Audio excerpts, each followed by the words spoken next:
الحمد لله وحده والصلاة والسلام على من لا نبي بعده. أما بعد فأعوذ بالله من الشيطان الرجيم. بسم الله الرحمن الرحيم. يا أيها الذين آمنوا اذكروا الله ذكرا كثيرا وسبحوه بكرة وأصيلا. وقال تعالى: لئن شكرتم لأزيدنكم. وقال النبي صلى الله عليه وسلم: مثل الذي يذكر ربه والذي لا يذكر مثل الحي والميت، أو كما قال صلى الله عليه وسلم. اللهم صل على سيدنا ومولانا محمد النبي الأمي وآله وبارك وسلم عدد كل معلوم لك دائما أبدا. سبحانك لا علم لنا إلا ما علمتنا إنك أنت العليم الحكيم.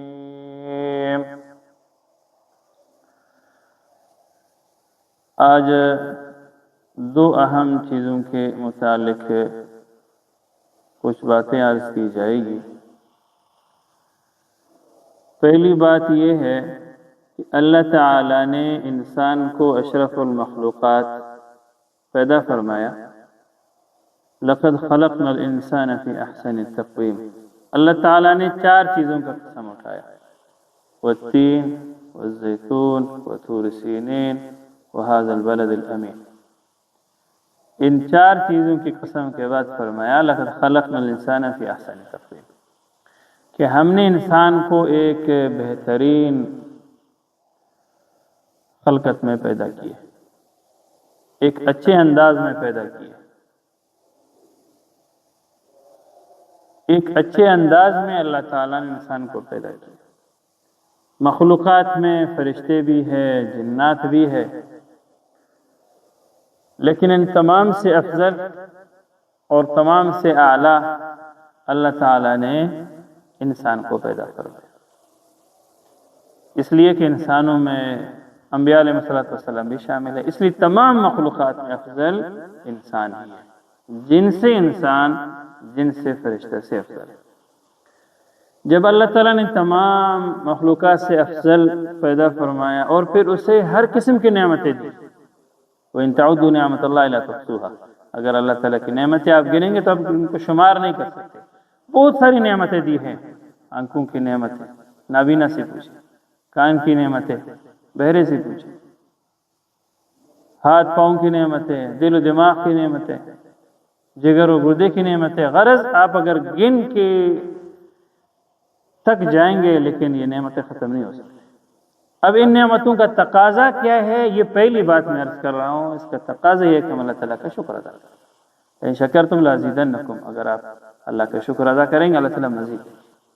آج کل ناشکری کے ایک عام رواج ہے، جتنا بھی کاروبار کر رہا ہے، تجارت کر رہا ہے، پھر بھی مہنگائی کا رونا روتا ہے، قرضداری کا رونا روتا ہے، اللہ تعالیٰ کا شکر ادا نہیں کرتا۔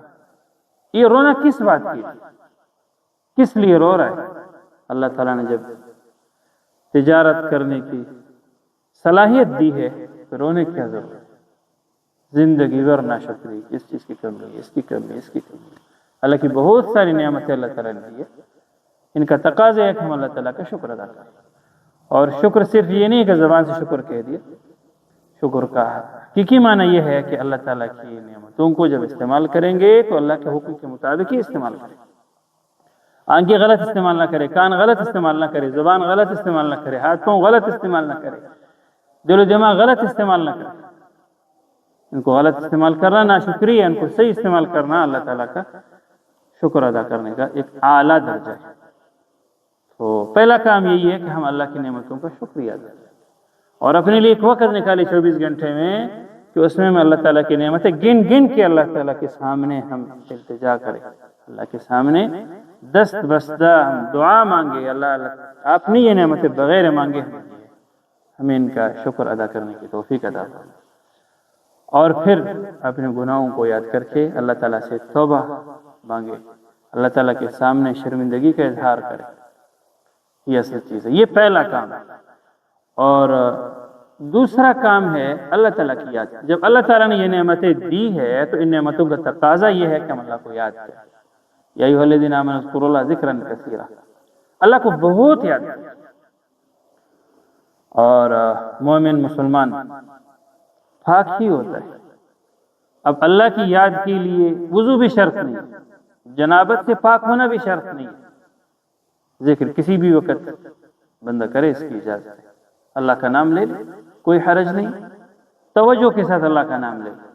بعض لوگ تسبیح ہاتھ میں ایسے لیتے ہیں، دانے اس کے گنتے ہیں، لیکن اسے خود معلوم نہیں ہوتا کہ میں کون سے الفاظ ادا کروں اور کس طرح پڑھوں۔ یہ نماز کے بعد جو تسبیحات ہے پڑھتے ہیں، سبحان اللہ سبحان اللہ۔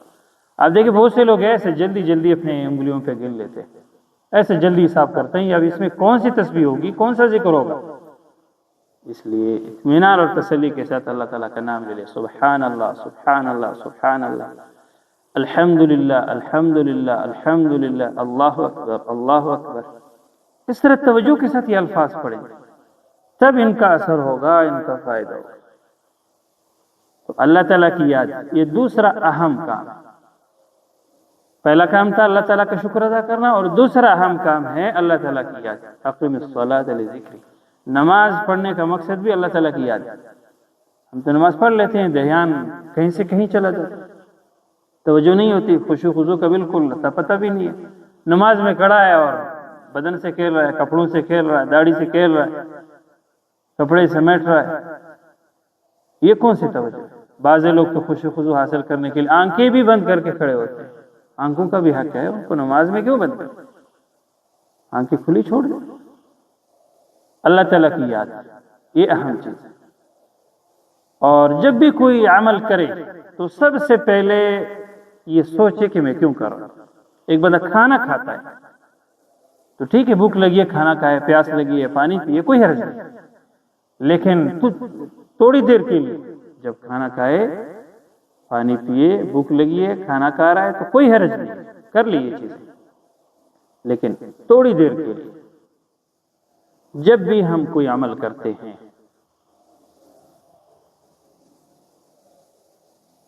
جب بھی کوئی عمل کرنا چاہے، وہ کھانے پینے کا ہو، صدقہ و خیرات کا ہو، نماز با جماعت کا ارادہ، کوئی بھی عمل ہو، اس عمل سے پہلے تھوڑی دیر کے لیے روکے اور اپنے ذہن میں یہ نیت ملحوظ رکھے کہ میں کیوں کر رہا ہوں۔ پیاس لگی ہے، بھوک لگی ہے، کھانا کھانے کا ارادہ ہے، پانی پینے کا، تو تھوڑی دیر کے روکے کہ یہ کھانا میں کیوں کھا رہا ہوں، پانی کیوں پی رہا ہوں؟ اس لیے کہ نفس کا بھی میرے اوپر حق ہے، اس لیے کر رہا ہوں، اللہ کا حکم ہے، اپنی جان بچاؤ، اپنی صحت کا خیال رکھو۔ مسجد آئے گا نماز پڑھنے کے لیے باجماعت، تو بس اس لیے نہ آئے کہ کوئی مولوی صاحب ہے، لوگ کہیں گے کہ مولوی صاحب باجماعت نماز پڑھنے نہیں آتا، کوئی کہتے ہیں حاجی صاحب ہے، کوئی کہتے ہیں صوفی صاحب ہے، یہ نیت نہ ہو۔ جماعت میں شریک ہونے کا ارادہ ہے، ذہن میں یہ بات لے آئے کہ میں کیوں مسجد جا رہا ہوں، میں کیوں باجماعت نماز پڑھنے جا رہا ہوں، تو فوراً ذہن میں آئے گا کہ اللہ کا حکم ہے، اس لیے باجماعت نماز پڑھنے کا اہتمام کر رہا ہوں۔ ایک غریب آیا، مسکین آیا، کچھ مانگا، ابھی ترس آیا اس پر کہ ضرورت مند ہے، حاجت مند ہے، کچھ دے دیا، تو دینے سے پہلے تھوڑی دیر کے لیے روکے کہ میں کیوں دے رہا ہوں، تو ذہن میں یہ نیت کر لے کہ اس لیے دے رہا ہوں کہ اللہ تعالیٰ نے نعمتیں دی ہے تو خرچ کرنے کی فضیلت ہے، اللہ کا حکم ہے، دے دے، حاجت مندوں کی حاجت روائی کریں، ان کی ضروریات پوری کر لیں۔ تو ان چیزوں کا اگر ہم دھیان رکھیں گے تو ہمارا ہر عمل قیمتی بنے گا، اور ہر موقع پر اللہ کی یاد ہوگی۔ اللہ کی یاد صرف یہ نہیں ہے کہ زبان سے کچھ کہہ دے، کوئی کاروبار کر رہا ہے، کوئی تجارت کر رہا ہے، اب ایک ایسا معاملہ سامنے آیا، سود کا معاملہ ہے، جھوٹ کا ہے، دھوکے کا ہے، اس سے بھی بچے، اس لیے بچے کہ اللہ تعالیٰ ناراض ہو۔ اگر کوئی اس لیے جھوٹ نہیں بولتا اپنی تجارت میں کہ گاہک ناراض ہوں گے، پھر لوگ نہیں آئیں گے، پھر سامان نہیں خریدیں گے، کاروبار میں تجارت میں ترقی نہیں ہوگی، نقصان ہو جائے گا۔